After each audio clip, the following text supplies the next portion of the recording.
முக்கியமான ஒரு கருத்தை இந்த நாளில் ஆவியில் தியானிக்க போகிறோம்.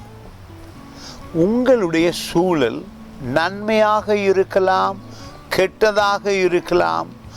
ஆனாலும் உங்கள் மனதில் தேவனை குறித்த வெளிப்பாடும் அவருடைய வார்த்தையை தியானித்து கொண்டு இருப்பதுமே உங்கள் சூழலை மாற்றும்.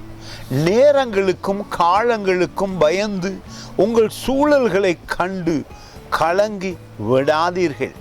காரணம், தேவனுடைய வார்த்தை நேற்றும் சத்தியமாய் இருந்தது, இன்றும் சத்தியமாய் இருக்கிறது, நாளையும் சத்தியமாய் இருக்கிறது.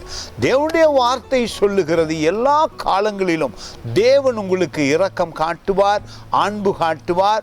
எனவே எப்பொழுதும் அவர் நன்மையை நினைத்து துதித்து அவருக்கு நன்றி சொல்லுவது உங்கள் வாழ்க்கையை உயர்த்தும் என்று வேதம் சொல்லுகிறது.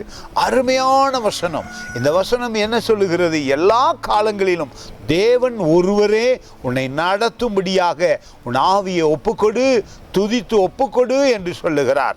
34வது அதிகாரத்திலே சங்கீத புத்தகத்திலே முதல் வசனம், கர்த்தரை நான் எக்காலத்திலும் ஸ்தோத்தரிப்பேன், அவர் துதி எப்பொழுதும் என் வாயில் இருக்கும்.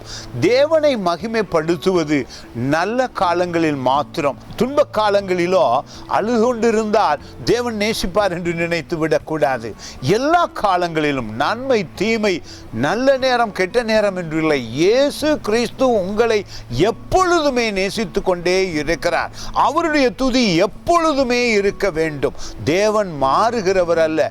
நேற்றும் அவர் தேவனாயிருந்தார், இன்றும் தேவனாயிருக்கிறார், நாளையும் தேவனாயிருக்கிறார். உங்களை நேசித்தார் நீங்கள் பாவிகளாயிருக்கும் பொழுதே. எனவே இப்பொழுது மீட்டு எங்களை பரிசுத்தமாக்கி அவருடைய அன்பிலே வளரச் செய்ததினாலே வெற்றியாய் வாழ்வீர்கள். God bless you.